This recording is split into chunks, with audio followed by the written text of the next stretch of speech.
রায়সেন দুর্গ প্রাচীন ঐতিহ্য ও স্থাপত্যের অনন্য নিদর্শন।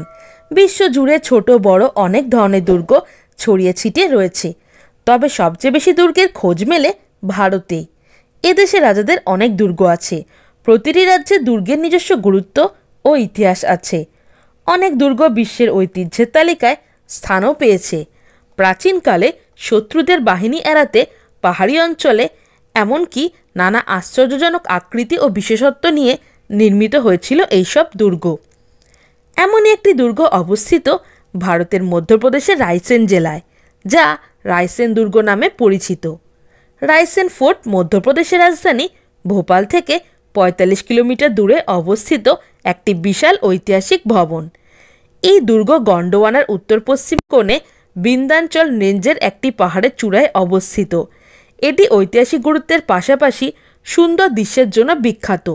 ৮০০ বছরের পুরানো এই দুর্গ ৯টি প্রবেশদ্বার, দুর্গ গম্বুজ ও মধ্যযুগের প্রথম দিকের বেশ কয়েকটি ভবনের অবশিষ্টাংশ আছে, যা বর্তমানে বেশিরভাগ ধ্বংসস্তূপে পরিণত হয়েছে। আসুন আমরা আপনাকে বলি যে এটি সত্ত্বেও দুর্গটি মধ্যপ্রদেশের পর্যটনের একটি গুরুত্বপূর্ণ অংশ হিসাবে রয়ে গেছে। জানা যায় বহু গোপনীয়তা সমাহিত করা হয়েছে এই দুর্গে, তবে এমন একটি গল্প আছে যা বিস্ময়পূর্ণ। কথিত আছে এখানকার রাজা তার নিজের রানী শিরচ্ছেদ করেছিলেন। এর পিছনেও আছে দীর্ঘ কাহিনী। এইসব কারণেই দূর দূরান্ত থেকে পর্যটকেরা এই ঐতিহাসিক দুর্গ দেখতে আসেন। দুর্গের অভ্যন্তরে একজন মুসলিম সাধক হজরত পীর ফতেহুল্লাহ শাহের দরগা রয়েছে এবং একটি মন্দিরও রয়েছে। এই মন্দির নাকি তীর্থযাত্রীদের মনের ইচ্ছা পূরণ করে। জানা যায় দুর্গটি ১২০০ খ্রিস্টাব্দে নির্মিত হয়। এই দুর্গের ভেতরে থাকা একটি মন্দির ও একটি মসজিদ দুটি ধর্মের সমতা প্রদর্শন করে। অনেক রাজা নাকি রাজত্ব গড়েছেন এই দুর্গে।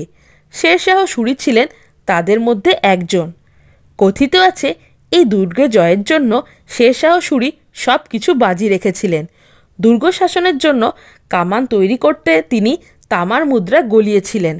কঠোর পরিশ্রমের কারণে তিনি দুর্গ জয় করতে সক্ষম হন। তবে জানা যায় ১৫৪৩ খ্রিস্টাব্দে শেরশাহ সূরি এই দুর্গ জয়ের জন্য প্রতারণার আশ্রয় নিয়েছিলেন। তখন এই দুর্গের শাসন ছিল রাজা পুরনমলের হাতে।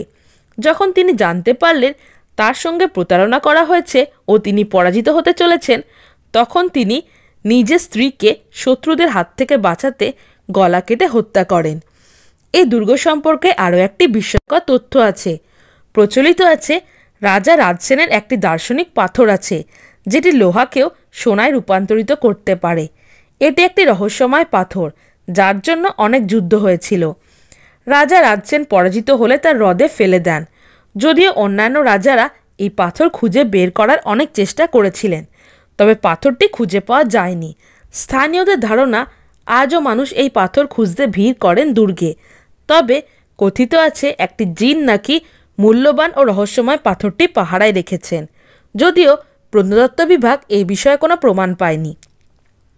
রায়সেন ফোর্ট দেখার সেরা সময় কখন জানেন? রায়সেন ফোর্ট দেখার সেরা সময় অক্টোবর থেকে মার্চ মাস পর্যন্ত, কারণ তখন তাপমাত্রা অনুকূলে থাকে। গ্রীষ্মকাল সেখানকার তাপমাত্রা অত্যাধিক বেড়ে যায়। যদিও বর্ষা মৌসুমে ঘুরে আসতে পারেন, তবে ওই সময় আবার বেশি বৃষ্টি হয়, তাই ঘোরাঘুরি মুশকিল হতে পারে। রায়সেন দুর্গ পর্যটকদের দেখার জন্য প্রতিদিন সকাল ১০টা থেকে সন্ধ্যে ৬টা পর্যন্ত খোলা থাকে। পর্যটকরা বন্ধু বান্ধব বা পরিবার পরিজন নিয়ে এই দুর্গ পরিদর্শনে যেতে পারেন। এই দুর্গে আপনি বিনামূল্যে প্রবেশ করতে পারবেন। তাহলে ঘুরেই আসতে পারেন রায়সেন দুর্গ থেকে। হ্যালো ফ্রেন্ডস, আমি জয়িতা। আপনারা দেখছেন বুক অফ নলেজ চ্যানেল। আপনি কি খাদ্যরসিক বা ভ্রমণ প্রেমী? তাহলে নিচে দেওয়া ডেসক্রিপশন বক্সের লিঙ্কে ক্লিক করুন আর রহস্য, এডুকেশন, অ্যাডভেঞ্চার রিলেটেড ভিডিও পেতে আমার চ্যানেলটিকে সাবস্ক্রাইব করুন। ভালো লাগলে অবশ্যই লাইক, কমেন্ট আর বন্ধুদের সাথে শেয়ার করুন। তো বন্ধুরা, আজকে আমার টপিক ভালো লেগে থাকলে চ্যানেলটিকে like, comment, share and subscribe করতে ভুলো না।